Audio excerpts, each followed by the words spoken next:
The text came in at 9:47 a.m. on a Tuesday, 3 weeks before Thanksgiving. Melissa, I need to talk to you about the holiday. Your cousin Andrea is bringing her new husband Marcus to Thanksgiving this year. He's incredibly successful. Manages a billion-dollar hedge fund in Manhattan. Very high-profile clients. Your father and I think it might be best if you skip this year. You'd feel uncomfortable and honestly we don't want any awkwardness. Andrea's so proud of him and well, you know how these things are. Maybe next year. Love you. Mom. I stared at my phone in the back of the town car. My driver James glanced at me in the rearview mirror. Everything all right, Miss Chin? Fine, James. Just family things. I read it again. Then a third time.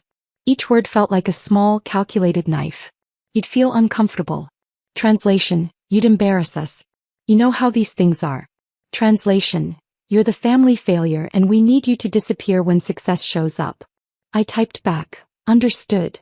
No argument. No hurt feelings expressed. No explanation of why this was cruel.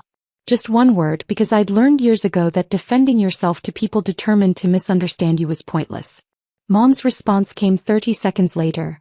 You're so mature about this. I knew you'd understand. We'll do something special just as soon. Maybe lunch. That lunch would never happen. It never did. I put my phone away and looked out at the Manhattan skyline. My office building gleamed in the morning sun, 47 floors of steel and glass. The car pulled into the underground executive parking level, past the regular parking into the section marked Private Executive Suites Only. Have a good day, Miss Chin, James said as he opened my door.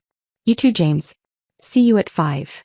The private elevator took me directly to the 45th floor. The doors opened to reveal floor-to-ceiling windows overlooking Central Park, tasteful modern art on the walls, and my assistant Derek already at his desk. Morning, Melissa. Coffee's ready. Your 10 a.m. with Riverside Capital called. They're running 15 minutes late. And your 2 p.m. quarterly review is still on. Thanks, Derek. Who's the 2 p.m. again? He checked his tablet. Marcus Thornton. Whitmore and Associates. Quarterly portfolio review for account 47 Alpha. I froze for just a second. Marcus Thornton? Yes. Third quarterly review. Want me to pull his file? No, I remember now. Thanks. I walked into my office, closed the door and stood at the window. Marcus Thornton. My cousin Andrea's new husband. The man so successful that my presence at Thanksgiving would somehow diminish his shine. The man who, for the past 9 months, had been managing one of my investment accounts without knowing who I actually was. Account 47 Alpha was held under a trust, the Redwood Family Trust, managed through a law firm. Marcus had never met me in person. Our previous 2 quarterly reviews had been conducted via video conference, with my camera conveniently malfunctioning. He'd been speaking to a voice, reviewing numbers, collecting his substantial management fees. He had no idea that the $95 million portfolio he'd been managing belonged to the family disappointment who wasn't worthy of Thanksgiving dinner. I sat down at my desk and opened the file. Marcus Thornton, 34, Harvard MBA, 7 years at Goldman Sachs before joining Whitmore and Associates 3 years ago. Married to Andrea Chin 6 months ago in what Mom had described as the wedding of the century. I hadn't been invited to that either. Coincidentally scheduled the same weekend as an unavoidable family trip to Napa. The portfolio had performed adequately. Nothing spectacular but solid returns. Conservative strategies. He was competent if unimaginative. My phone buzzed. A group text to the family chat. The one I was still included in probably because Mom forgot to remove me. Andrea, so excited for Thanksgiving. Marcus is bringing wine from a client who owns a vineyard in Bordeaux. Dad, he wants to talk to you about investment opportunities. Mom, wonderful. It'll be our most elegant Thanksgiving yet. Dad, looking forward to it. Good to have someone in the family who understands real wealth. Uncle Richard, about time we had some financial expertise at the table. Andrea, he's being so modest about it, but his clients include 3 Fortune 500 CEOs. I'm so lucky. I set the phone down. The irony was almost beautiful. They wanted financial expertise at the table? I'd built a $340 million personal portfolio by age 33. I was the principal investor in 6 different ventures. I sat on 2 corporate boards. Last month, Forbes had interviewed me for an article on young tech investors under my business name, M. Chin Capital, which was apparently not famous enough for my family to connect to me. But Andrea had married a hedge fund manager, and that was impressive in a way they could understand and brag about. He worked for a firm with a name. He managed other people's money. That fit their narrative of success. I'd built wealth. But I'd done it quietly, strategically, without their approval or involvement. And because they'd never bothered to ask what I actually did, because something with computers was enough for them to categorize and dismiss me, they had no idea. Started when I was 16. My cousin Andrea was the golden child, prettier, more charming, better at saying what adults wanted to hear. I was the weird one who liked math and spent too much time online. When Andrea made cheerleading captain, I made the robotics team. When Andrea dated the quarterback, I taught myself to code. "Why can't you be more like Andrea?" became my mother's favorite refrain. "She's so poised. So social. You need to put down the computer and learn to interact with people, Melissa." At family dinners, Andrea would talk about her plans: marketing degree, work in fashion or PR, marry someone successful. Everyone would nod approvingly. Then they'd turn to me. "And Melissa, still doing your computer things?" The tone made it clear. This was a phase, a quirk, something I'd grow out of once I got serious about life. I got into MIT. Full scholarship. My parents seemed almost disappointed. "It's so far away," Mom said. "And Boston is so cold. Andrea's going to U. Much better for networking." What she meant was, Andrea's going somewhere glamorous where she'll meet the right kind of people. You're going somewhere for nerds. At MIT, I discovered I wasn't weird. I was exactly where I belonged. I double majored in computer science and economics. I interned at a fintech startup my sophomore year. By junior year, I'd built a trading algorithm that caught the attention of a venture capital firm. They offered me a job starting after graduation. Salary, $180,000. Plus equity. I called home excited. "That's nice, honey," Mom said. "Andrea just got engaged. To a lawyer. We're planning the wedding for next summer. You'll be a bridesmaid, of course." I was not, in fact, a bridesmaid. Andrea chose her sorority sisters instead. I was invited to the wedding, seated at a back table with distant relatives I'd never met. The lawyer marriage lasted 18 months. I didn't tell my family when I made my first million. I was 25 and it came from a combination of my salary, my equity in the startup, which got acquired, and smart investments I'd made using my own algorithm. I didn't tell them because I knew exactly what would happen. They'd either try to control it or dismiss it as luck. That I stayed quiet. I moved to New York. Kept my head down. I invested carefully. At family gatherings, the questions were always the same. "Still doing tech stuff? Are you seeing anyone? You know, Andrea's dating a doctor now. It's not too late to pivot to something more stable, Melissa." I'd smile. I'd nod.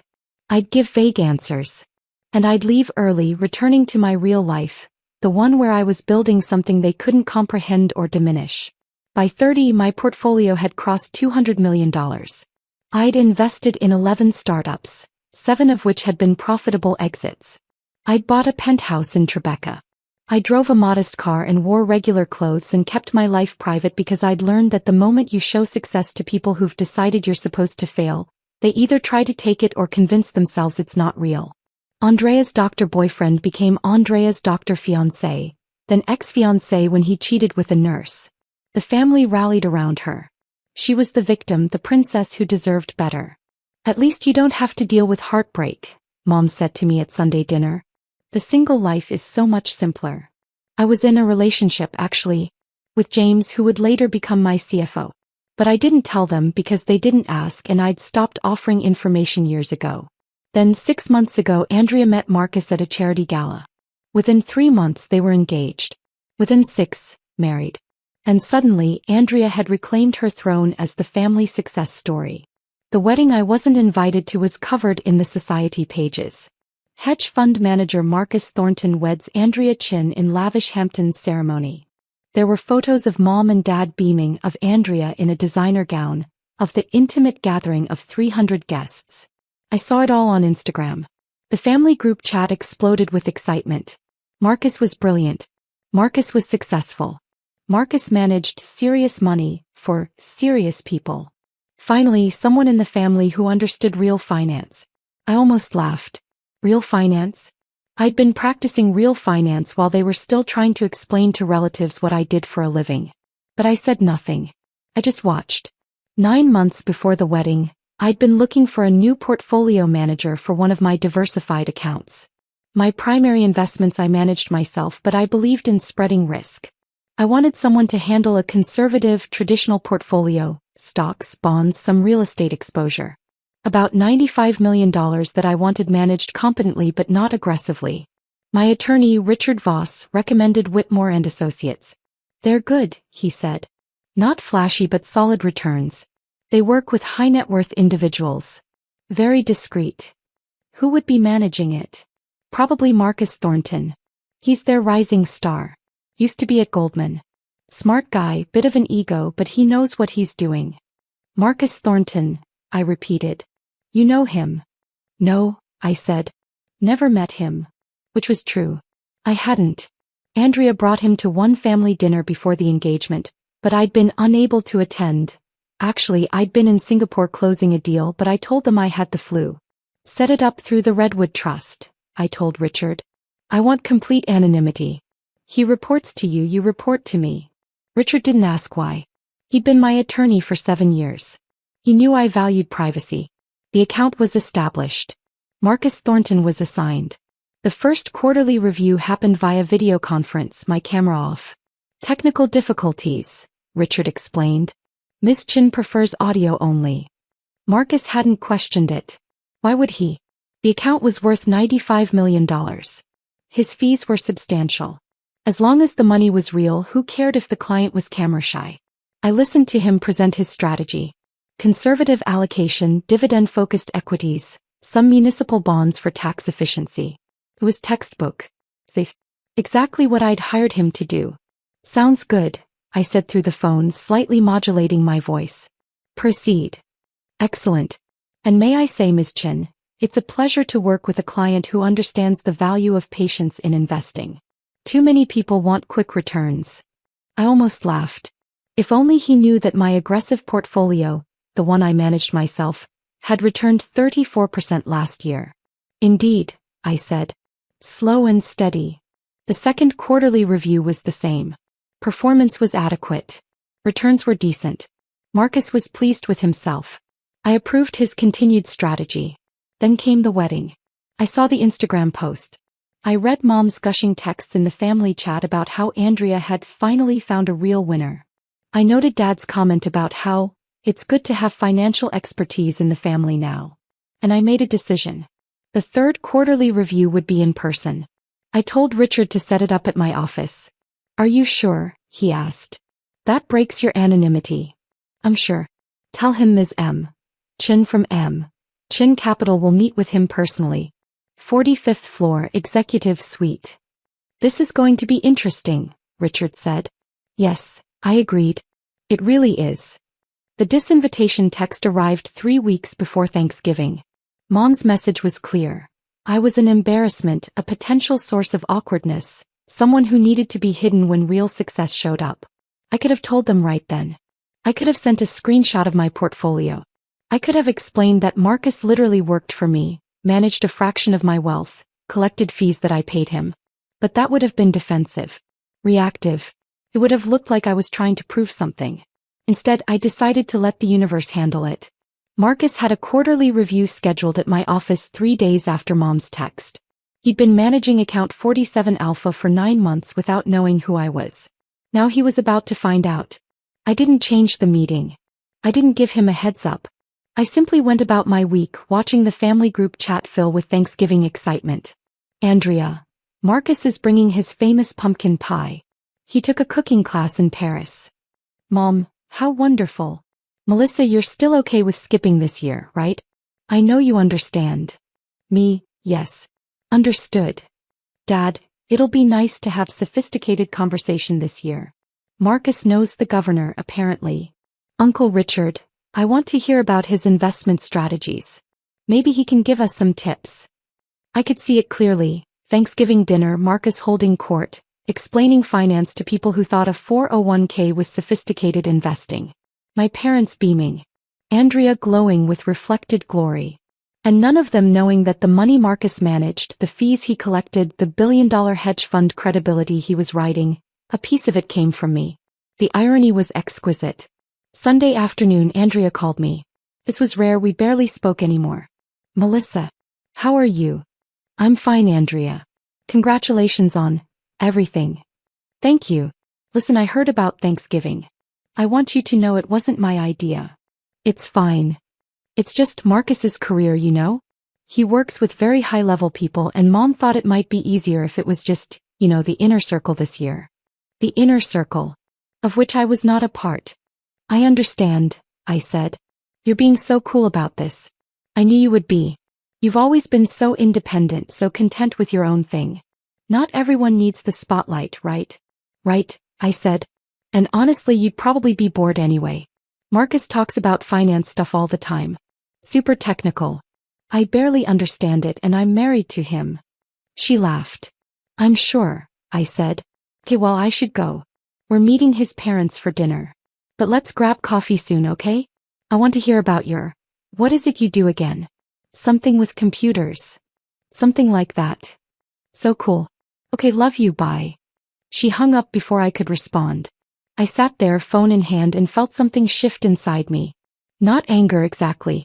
Not hurt. Something colder and clearer. I'd spent 17 years being patient with them. Being the bigger person. Letting their dismissiveness roll off my back. Building my life quietly while they decided I was the failure. But this. Uninviting me to protect Andrea's husband's ego? A man who was literally managing my money? The patience was over. Monday morning I dressed carefully. Tom Ford suit, navy blue, perfectly tailored. Louboutin heels. My Patek Philippe watch. The one I'd bought myself when I hit my first $50 million. Hair pulled back in a sleek bun. Minimal jewelry except for the diamond studs that cost more than most people's cars. I looked like exactly what I was. Someone with serious money. Big meeting. Derek asked when I arrived. Quarterly review, I said. Should be interesting. The Whitmore and Associates guy? That's the one. Want me to sit in? No. This one's personal. Derek raised an eyebrow but didn't ask. He'd worked for me for 4 years.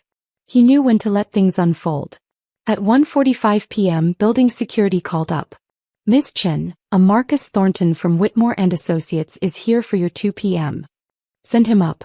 Derek will meet him. I watched from my office as the elevator doors opened. Marcus stepped out and I got my first in-person look at Andrea's prize husband. Tall, good-looking in a generic way, expensive suit, confident stride. He had that Goldman Sachs polish. The kind that came from years of being told you're special because you work at a prestigious firm. Derek greeted him professionally. Mr. Thornton. Welcome. Can I get you anything? Water. Coffee. I'm fine, thank you. Marcus looked around the office, taking in the art, the view, the obvious wealth. Impressive space. Miss Chen will be with you in just a moment. Please have a seat. I waited exactly 3 minutes. Let him sit. Let him wonder. Let him start to feel that small twist of uncertainty that comes when you're in someone else's territory. Then I walked out. Marcus stood up, professional smile in place, hand extended. Miss Chen, it's a pleasure to finally meet in Pur. He stopped. His hand froze mid-extension. His face went through several expressions in rapid succession. Confusion, recognition, disbelief. Melissa. Hello, Marcus. I shook his hand firmly, then gestured to the conference room. Shall we? What are you? I don't understand. You're here for a quarterly review. Let's review. I walked into the conference room. After a moment of stunned silence, he followed. Derek had already set up the presentation materials. I took my seat at the head of the table. Marcus sat down slowly, like someone who just realized they'd walked into the wrong meeting. I think there's been some confusion, he said. I'm here to meet with M. Chen, the Redwood Family Trust account holder. That would be me. Melissa Chen. Chen Capital. The Redwood Family Trust is one of my investment vehicles. His face went pale. You're M. Chen? I am. But I thought, the account you never. I prefer privacy. My attorney Richard Voss handles the administrative details. But this is my account. My $95 million. which you've been managing for 9 months. I watched him process this. Watched the numbers click into place. Watched him realize that Andrea's dismissed, unimportant cousin, the one not worthy of Thanksgiving dinner, was the client paying his substantial fees. I had no idea, he finally said. I'm aware. That was intentional. I opened the portfolio file. Now shall we discuss performance? I have several questions about your Q3 allocation decisions. For the next 20 minutes I put him through his paces. Every decision, every trade, every rationale. I asked technical questions about beta coefficients, Sharpe ratios, tax loss harvesting strategies. I questioned his sector weightings, his international exposure, his duration risk in the fixed income allocation. Marcus was good at his job. I wouldn't have hired Whitmore and Associates if they weren't competent. But he was visibly rattled. His usual smooth presentation kept stuttering. He'd start to explain something, then seem to remember who he was talking to, and his confidence would waver. The emerging markets position, I said, looking at the allocation chart. You're underweight relative to the benchmark. Why? Well, given the volatility in that sector, I thought a conservative approach. The whole point of this portfolio is conservative. But conservative doesn't mean timid. Emerging markets are down 12% from their peak. This is a buying opportunity, not a time to hide in large-cap domestic equities. I can adjust that allocation. Please do. I'd like to see a rebalancing proposal by end of week. I made a note. What about the real estate exposure? You're heavy in REITs but light on direct property holdings. Direct property requires more active management, and I wasn't sure. I have a team for that. If there are attractive opportunities in commercial real estate, I expect you to identify them. That's what I'm paying you for. Of course. Absolutely. I let the silence sit for a moment. Marcus shifted in his seat, then seemed to realize he needed to address the elephant in the room. Melissa, I have to say I'm shocked. I had no idea you were involved in this level of... Andrea never mentioned that you... Andrea doesn't know what I do. Neither do my parents. Neither does anyone in the family, actually. But why? If you've built this kind of wealth, why wouldn't you? Tell them. I smiled. What would be the point? So they could take credit for it? Try to control it? Ask for loans they'd never repay? Or worse, convince themselves it wasn't real because it didn't fit their narrative of who I'm supposed to be. Marcus said nothing. He couldn't really. Because he'd married into that family. He'd seen how they operated. You seem like a smart man, Marcus. So let me ask you something. In the 9 months you've been managing this account, did you ever wonder who M. Chin was? Yes, of course. But client confidentiality. Did you ever Google it? Chin Capital. He hesitated. Once or twice. And what did you find? Several articles. Forbes mentions.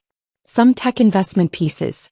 I didn't connect it to you because, well, because Andrea's weird cousin who does something with computers couldn't possibly be a serious investor? He had the grace to look embarrassed. I suppose I made assumptions. You did. So did my entire family. Those assumptions have been very useful to me. I closed the portfolio file.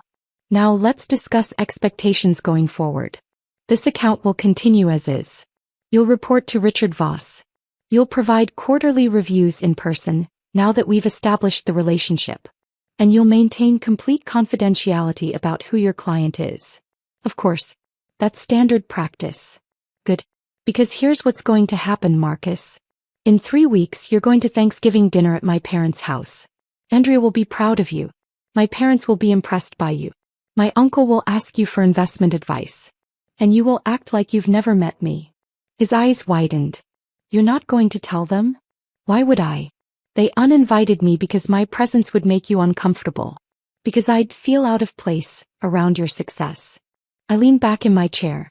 Do you know what my total portfolio value is, Marcus? Not just this account, my entire holdings. He shook his head. $340 million. Give or take. This $95 million account you manage? That's about 28% of my total wealth. The rest I manage myself, through direct investments, private equity, venture capital. Last year my personal returns were 34%. This year I'm tracking at 41%. Marcus's face had gone from pale to ashen. I own a penthouse in Tribeca worth $12 million. I have a house in the Hamptons, 3 properties down from where you got married actually. I sit on the boards of 2 technology companies worth a combined $2.8 billion. I was the principal investor in a biotech startup that's about to IPO at a projected $400 million valuation. Forbes is running a feature on me next month about successful young tech investors. I stood up. Marcus automatically stood as well. So when you sit at Thanksgiving dinner and my father asks about your investment philosophy, when my mother gushes about how wonderful it is to finally have financial expertise in the family, when Andrea looks at you like you're her trophy, remember this meeting. Remember that the person they dismissed, the person they found embarrassing, is the reason you're collecting management fees on a $95 million account. Melissa, he seemed to be struggling for words. I don't know what to say. Say you'll have the rebalancing proposal to Richard by Friday. Yes. Of course. But, can I ask why you're doing this? Why not just tell them the truth? I walked to the window, looked out at the Manhattan skyline. Because, Marcus, the truth is only valuable to people who are willing to hear it. My family decided who I was when I was 16 years old. They've been congratulating themselves on that assessment ever since. Nothing I say will change their minds. But this. I turned back to him. This is justice. You're going to sit at their table, accept their admiration, and know that it's all based on a fundamental misunderstanding. You're going to see them dismiss me, mock me, pity me, and you're going to know what they don't. And you're going to live with that knowledge and never be able to share it. That seems cruel, maybe, but not as cruel as uninviting your daughter to Thanksgiving because she might embarrass the golden child's husband. I picked up the portfolio file. We're done here. Derek will see you out. Marcus stood there for a moment looking like he wanted to say something else. Then he seemed to think better of it, gathered his materials and walked to the door. He paused. For what it's worth, I think they're idiots. They're my family, I said. I'll decide what they are. He nodded and left. I stood at the window for a long time after he was gone, watching the city below. My phone buzzed. The family group chat. Mom, just confirmed the menu with the caterer. This is going to be our best Thanksgiving ever. Andrea, Marcus is so excited. He's never had a real family holiday before. Dad, looking forward to talking business with him. Finally, someone at the table who speaks my language. I smiled. Oh, this was going to be interesting. The week before Thanksgiving, things started happening. Wednesday, Richard called. Just received Marcus's rebalancing proposal. It's very thorough. Very aggressive, actually, much more than I expected from him. Good. He's motivated. He also asked if you'd reconsider attending Thanksgiving. Said he'd be happy to explain to your family that he knows you professionally, that you're a respected colleague. What did you tell him? That it wasn't my place to convey messages. But Melissa, this is eating at him. He's called 3 times this week with portfolio questions that could have waited until the quarterly review. Let him call. It's good for him to take this account seriously. You know, he could just tell Andrea the truth. He won't. How do you know? Because then he'd have to explain why he didn't tell her immediately. Every day that passes makes it harder to reveal. By now he's trapped in the secret as much as I am. The only difference is I chose this trap. He walked into it. Richard was quiet for a moment. You've thought this through. I have. And you're absolutely sure about not going to Thanksgiving? Richard, they uninvited me. I'm simply honoring their wishes. Friday, I got a text from Marcus. Miss Chin, I wanted to let you know the rebalancing proposal has been submitted. Also, I've been thinking about our conversation. Would it be possible to schedule a call? I didn't respond. Saturday, another text from the family chat. Andrea, 2 days until Turkey Day. Marcus is making his famous Brussels sprouts too. Mom, I'm so grateful for this family. Well, most of it. Smiling face with smiling eyes. Dad, Andrea, you really hit the jackpot with this one. Uncle Richard, can't wait to hear about the hedge fund business. I've always been fascinated by high finance. I turned off notifications. Monday morning, Derek caught me before I went into my office. You have a visitor. Didn't have an appointment, but she says she's your cousin. Andrea Chin. I paused. Where is she? Reception. Want me to send her away? No. I'll see her. Conference room. Andrea was wearing head-to-toe designer Chanel suit, Hermes bag, shoes that cost more than some people's monthly rent. She looked polished, perfect, every inch the successful hedge fund manager's wife. She also looked nervous. Melissa. Thank you for seeing me. I know I should have called, but I was in the neighborhood and... You're never in this neighborhood, Andrea. What do you want? She blinked at my directness. We'd always played nice before, maintained the pretense of sisterly affection. I wanted to talk to you about Thanksgiving. I'm not coming. We've established that. I know, but, Melissa, Marcus has been acting strange all week. He's distracted, stressed. Yesterday I asked him what was wrong and he said it was work stuff, but I think he feels bad about you not being invited.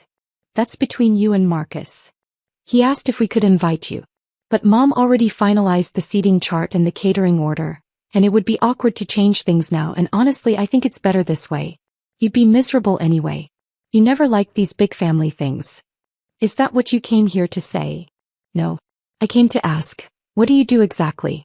Marcus asked me yesterday what your job was and I realized I don't actually know. You're in tech, right? Something with websites. I almost laughed. Here it was.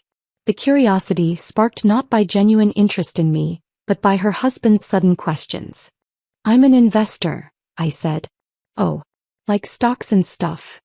Private equity, venture capital, direct investments in technology companies. Some traditional portfolio management. That's so cool. So you're like what, a financial advisor? No. I'm a principal investor. I invest my own capital. Wow. I didn't know you had capital to invest. Good for you. She said it like I'd told her I had a nice savings account. So you work for an investment firm? I own an investment firm. Chin Capital. This is my office. Andrea looked around, really seeing it for the first time. The art. The view. The expensive furniture. The implicit wealth in every detail. This is your company? It is. Like you own it? You're not just renting office space here. Andrea, I own the firm. I manage investments worth several $100 million. This isn't a side hustle. This is what I've built over the past 12 years. She stared at me. Several $100 million? Yes. But, why didn't you ever say anything? Why didn't Mom and Dad know? They never asked. Neither did you. We thought you were just doing some tech job. Like coding or website design or something. I did that too. That's how I started. But I built it into something bigger. Andrea sat down slowly. Does Marcus know? There was the real question. You'd have to ask him, I said. Melissa, please. Does my husband know that you have... She couldn't seem to finish the sentence. Andrea, if you want to know what Marcus knows, ask Marcus. That's between you and him. She looked at me with something I'd never seen from her before. Actual vulnerability. He's been so weird this week. And now you're telling me you're some kind of investment mogul and he's asking questions about you and I need to know if something's going on. Nothing's going on. Your husband is a hedge fund manager. I'm an investor. We exist in the same professional ecosystem. That's all. But you've met him? Professionally. I've met a lot of people professionally. Melissa, please. Just tell me. Tell you what? That your husband respects my work? That the professional community takes me seriously even if our family doesn't? What exactly do you want me to say, Andrea? She stood up, anger flashing across her face. You know what? This is so typical of you. Always acting like you're above everyone. Like you're too good for the family. We try to include you and you make it difficult. You uninvited me to Thanksgiving. Because you'd be uncomfortable. Marcus works with Fortune 500 CEOs. What would you even talk about? The irony was so perfect I almost told her everything right then. Almost explained that her husband worked for me, that the account he managed was mine, that the fees he collected came from my wealth. But I didn't. Because the look on her face when she found out, if she found out, would be so much more satisfying if it came from Marcus. Let him explain why he'd kept this secret. Let him navigate that conversation. You're right, I said instead. I probably would be uncomfortable. It's better this way. So we're okay? We're fine, Andrea. Enjoy your Thanksgiving. She left, but I could see the doubt in her eyes. The questions forming. The suspicion that something wasn't quite adding up. Good that I spent Thanksgiving in the Hamptons. My house, the one 3 properties down from where Andrea and Marcus had gotten married, was quiet, peaceful, exactly what I needed. I'd invited James, my former boyfriend, current CFO, and his wife, Derek and his husband, and Richard Voss and his family. We had dinner at 3 p.m., cooked together, laughed, told stories. These were my people. The ones who'd seen me build everything from scratch. The ones who knew what I was worth, not in dollars, but in determination and intelligence and refusal to accept other people's limitations. To chosen family, Richard said, raising his glass. To chosen family, we echoed. My phone was off. I didn't need to see the family group chat filling with pictures of their perfect Thanksgiving. I didn't need Andrea's Instagram posts about her amazing husband and her amazing life. I knew exactly what was happening there. I'd lived it enough times to write the script. Mom would be holding court in the kitchen, directing everyone. Dad would be asking Marcus about investment strategies he didn't understand. Uncle Richard would be trying to impress Marcus with his limited knowledge of the market. Andrea would be glowing, proud, the center of attention as Mrs. Marcus Thornton. And Marcus would be sitting there watching my parents praise him, listening to their barely concealed contempt for me, and knowing the truth they refused to see. That was consequence enough. Friday morning I turned my phone back on. 47 missed calls. 63 text messages. 12 voicemails. Most were from numbers I didn't recognize. Several were from Andrea. 3 were from Marcus's work number. 2 were from my parents. And 1 was from Marcus's personal cell, time-stamped 11:47 p.m. on Thanksgiving night. I listened to it. Miss Chin, Melissa, I need to talk to you. Something happened at dinner. Please call me back. It's urgent. Please. The text from Andrea was simpler. Call me right now. From Mom, Melissa, we need to talk about what Andrea told us. Call us immediately. From Dad, this is unacceptable. You deliberately humiliated this family. I smiled. Apparently Marcus had broken. I called Richard. Did I miss something interesting? Oh, Melissa. He was laughing. Oh, you have no idea. Andrea called me last night at midnight, screaming about client confidentiality breaches. She'd apparently confronted Marcus about whether he knew you professionally and he caved. Told her everything. Which led to her telling your parents. Which led to your father calling me, threatening legal action for conspiracy to deceive the family. Legal action for what? That's what I asked.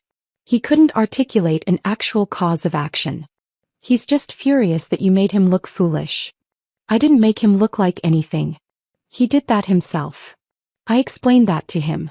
I also explained that client confidentiality agreements work both ways, and that Marcus violated his by disclosing your identity without your permission. Whitmore and Associates is not happy with him right now. Is he in trouble? Let's just say his bosses want to understand why he told his wife about a client's private financial information. Even if that client is family. I felt a small twinge of something, not quite guilt but awareness. I didn't want him to lose his job. He won't. But he will be reprimanded. And he should be. You're not the one who broke confidentiality, Melissa. He is. What did my parents say? Your mother wants to know why you've been lying to them. Your father wants to know why you hid your success. Andrea wants to know if you did this to embarrass her. They're all very focused on what you did wrong and remarkably uninterested in examining their own behavior. So typical. Yes. What should I do? What do you want to do? I thought about it. I could call them. I could explain. I could try to make them understand that I hadn't hidden anything. They'd simply never bothered to look. But what would be the point? Nothing, I said. I want to do nothing. Nothing. They uninvited me to Thanksgiving because I was an embarrassment. Now they know I'm not who they thought I was, and they're angry that I didn't correct their assumptions. But Richard, their assumptions were their problem, not mine. I don't owe them an explanation for the life I built while they were busy dismissing me. That's a healthy boundary. Besides, anything I say now will sound like gloating. If I wanted to gloat, I would have told them years ago. The fact that they found out this way from Marcus, after they'd already made their decision about me, that's just karma. What about Marcus? He's called 6 times. He violated confidentiality. He gets nothing from me. And Andrea? I thought about my cousin. The golden child. The one who'd always been chosen over me, praised over me, preferred over me. The one who'd married a man she thought was the pinnacle of success, only to discover that her dismissed cousin was the one paying his fees. Andrea gets to live with the knowledge that she spent 20 years pitying someone she should have been learning from. Cold. Accurate. Richard laughed. You know they're not going to let this go. They will eventually. Because I'm going to make it very clear that if they want access to me now that they know what I'm worth, the price is acknowledging how they treated me before. And they won't pay it. Their pride won't allow it. You're probably right. I know I am. They'll be angry for a while. They'll tell themselves I deceived them, that I was sneaky, that I should have told them. They'll make themselves the victims in this story.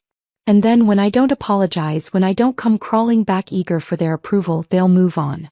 They'll find someone else to praise, someone else to center their narrative around. And I'll keep doing what I've always done, building my life without their input or permission. What about Marcus? What about him? His career may take a hit from this. Client confidentiality violations are serious. Then he shouldn't have violated it. I didn't force him to tell Andrea. He made that choice. Those are his consequences to manage. 6 weeks later, I got an email from Marcus. Subject: resignation and apology. Question: I wanted to inform you personally that I've resigned from Whitmore and Associates. The firm and I agreed it was best given the circumstances. I've recommended my colleague Jennifer Santos to take over account 47 Alpha. She's excellent and I believe you'll be pleased with her work. I also want to apologize. I violated your confidentiality and there's no excuse for that. You trusted me with your portfolio, and I betrayed that trust by disclosing your identity. I've learned a hard lesson about professional boundaries and I hope you can forgive me someday. For what it's worth, I told your family something else that night. I told them they were fools for not seeing what was right in front of them. I told them you were one of the most sophisticated investors I'd ever worked with, and that their ignorance of your success was a testament to their complete lack of interest in knowing you. I told them that if my future children ever accomplish something extraordinary, I hope I'm smart enough to notice. Your father asked me to leave after that. Andrea and I are in counseling. I don't know if our marriage will survive this. She's angry that I kept your secret and I understand why. But I also can't shake the feeling that her anger is less about the secret and more about the fact that you were successful in a way that makes her uncomfortable. I'm sorry for my part in all of this. You deserved better from your family and you certainly deserved better from me. Sincerely, Marcus Thornton. I read it twice, then forwarded it to Richard without comment. He called 5 minutes later. Well, that's something. It is. Are you going to respond? No. He apologized. He defended you to your family. He's losing his marriage over this. He's losing his marriage because he violated professional ethics and kept secrets from his wife. That's not my fault. True. But Melissa, the man stood up for you. To your father's face. That took courage. It took guilt. That's different. Maybe. But I think he meant it. I looked out my office window.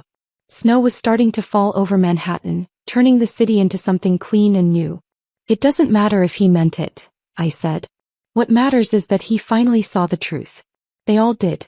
Not because I convinced them or proved myself to them, but because the universe put it right in front of their faces in a way they couldn't ignore or dismiss.